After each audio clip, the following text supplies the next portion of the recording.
Chapter 485, Rich Information. Hermes, that's an ancient powerhouse. Klein frowned slightly. With his solid knowledge of mysticism, he was well aware of the era in which the old gentleman who had created the language of ancient Hermes had been active.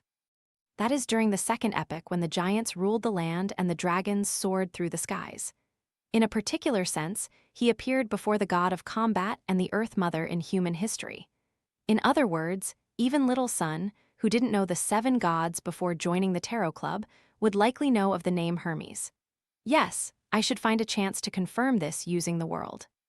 That old gentleman had personally experienced the period when early humans tested the potions themselves, slowly seeking the thorny path of the powers of a beyonder, one step at a time.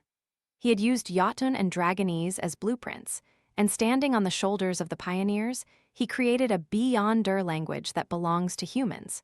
He probably saw the first blasphemy slate. He actually survived until the time of Emperor Roselle, and he might even be alive until now. This is a living fossil of human mysticism. Klein felt a surge of emotions. On the other hand, he felt the terror of the Twilight Hermit Order. It even had Hermes as one of its members. As for the other secret organizations, or even internally to the 7 churches, they will often use ancient Hermes to perform sacrificial rites and rituals.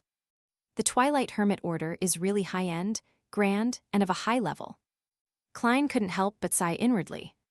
What he envied most wasn't the existence of Hermes, a legend who lived throughout human history among the Twilight Hermit Order, but the fact that they possessed the second blasphemy slate. This is simply cheating. Klein sighed at the thought of how the Tarot Club only had 1 out of the 22 cards of blasphemy. He turned his focus back to the paper and continued to read the remaining entries of the diary. Heavens, the old man sitting next to me, who looked so ordinary and nothing special, was actually Hermes. He lived from the dark second epoch all the way to the beyonder decline of the 5th epoch. I made the right choice joining this organization. I can see my bright future. Not using 3 exclamation marks to describe my feelings right now just isn't enough. This bunch of big shots, these undying old bastards, are all gathered together because they believe in the opinion that Twilight is approaching. No, it's definitely not the case. At least I'm not.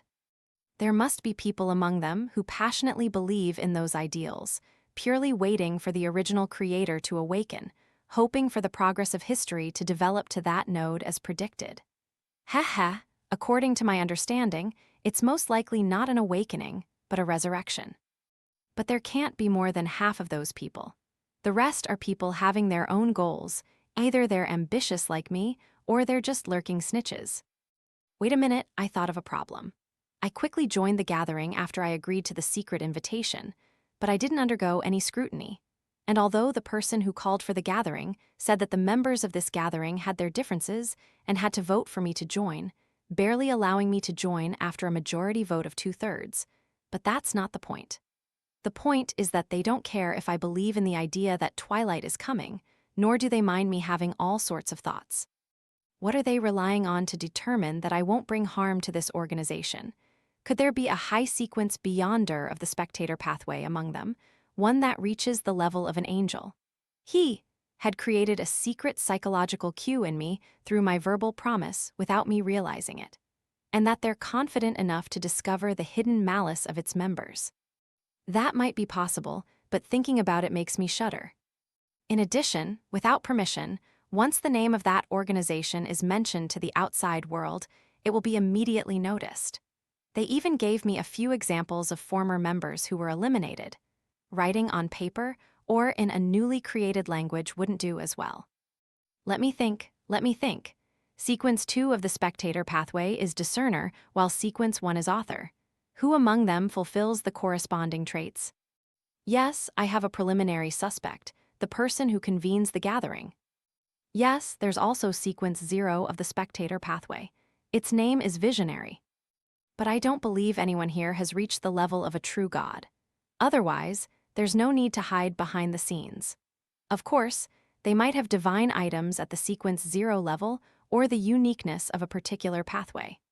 Perhaps it's what creates this realistic dreamscape that can connect the east and west shores of the continent while having the ability to react the moment its name is mentioned. I didn't think too much into it back then. Amidst my shock, I asked about a few other matters, such as why the term authority is used in the description of deities. Old Mr. Hermes gave an interesting answer. When he saw this, Klein realized that the diary page had already reached its end. He quickly turned to the next page, but he quickly turned back because the following page didn't connect to the previous page at all. Where's the answer? Is it on the next page of the original diary, or was he too lazy to write it because it's too long? Or he felt that there's no need to jot it down in the diary. Klein was so frantic that he wanted to transmigrate and grab Roselle by the neck to get him to tell him what Hermes had said. Of course, he didn't show any signs of emotion on the surface, nor did he make any additional body language. So the spectator pathways sequence 0 is called visionary. This corresponds well with the dragon of imagination. I thought it would be dragon. Visionary adheres more to what humans know, which also means that consuming the corresponding sequence 0 potion wouldn't necessarily change one into a dragon. Sequence 1 author. Just from the name of the potion, I find it quite similar to that quill, 008's traits. The Twilight Hermit Order's method of summoning members is a realistic dreamscape that connects the eastern and western ends of the continent. The miracle description at the beginning of the diary gave me a fright. I thought they had the gray fog or the mysterious space above the gray fog as well. Klein calmed his emotions and discovered that the single diary page provided a lot of important information. First of all, he knew that the ancient sage, Hermes, had at least lived to Roselle's era, which was about 100 or 200 years ago, and he was a member of that mysterious organization. Second, from Roselle's description of how the organization's name couldn't be spoken, he basically confirmed that the mysterious organization was equal to the Twilight Hermit Order. Finally, he learned the Sequence 0, Sequence 1, and Sequence 2 names of the spectator pathway. Although they wouldn't be needed anytime soon, they enriched his accumulated knowledge of mysticism. Perhaps Miss Justice would ask the relevant question at any time. Her curiosity had always been strong. Forcing himself to forget the missing answers, Klein turned to the last page. As he read, Audrey habitually observed the details, and she acutely noticed that the Black Emperor card, which Mr. Fool had placed face down on the long-modeled table, was missing. He gave it to a blessed to provide the appropriate help, or he exchanged items with some existence. Audrey blinked, trying to guess the reason. She was more inclined to the first theory, because without the help of Mr. Fool, his blessed wouldn't necessarily be able to destroy the ritual for the descent of the true creator. It's a pity that Father is unable to see the detailed file. Otherwise, I would know who Mr. Fool's blessed is, He's a man of medium height, dressed in Lone's most popular double-breasted frock coat, and he had been near Red Rose Manor at the time. I should be able to lock onto a target by using this information as a basis for investigation. But that might anger Mr. Fool. He hasn't permitted me to expose the identity of his blessed. Audrey, don't think too much. Don't be curious. Perhaps you'll meet in the future. Audrey retracted her gaze. At this moment, Klein felt like laughing because of the contents of the last page. 16th March, my first time attending a noble ball in this world. The young ladies and madams are a lot better than I imagined. In the novels I read, they didn't bathe in the Middle Ages and relied on perfume to mask their disgusting body odor. They would frequently step on feces when they were out, and easily smeared their faces with things that are laced with poisonous heavy metals. But it's different here. They love to take baths. They have charming perfumes, fair skin, and tight waists. Most of them have pretty good figures. I overcame my nervousness and had a nice chat with the young daughter of Viscount Dorillos. We talked about the meritorious deeds of my ancestors, talked about my family's estate, and my present aristocratic title. Then, she politely mentioned that she wanted to get something to eat. I didn't pay much attention to it at the time since hitting on chicks needed to be taken slow, but when I went downstairs to take a walk in the garden, I found her in an empty study fucking with the eldest son of Earl Flores. Fuck. This is their first time meeting each. Is it me, Huang Tao, Roselle, who isn't good-looking enough, or am I not entertaining enough? How realistic. Fortunately, the madams have treated me quite well. I can sense the hidden passion within them, hee hee. Roselle really wasn't used to the Intis style at first. According to historical records, the Gustav family had been on the decline for several generations, with only their aristocratic title of baron and a little property estate to their names. This lasted until Roselle made his fortune. I didn't expect the emperor to have a woman snatched away. Wait, I remember Roselle mentioning in his diary that he had done it with Countess Florise. Impressive.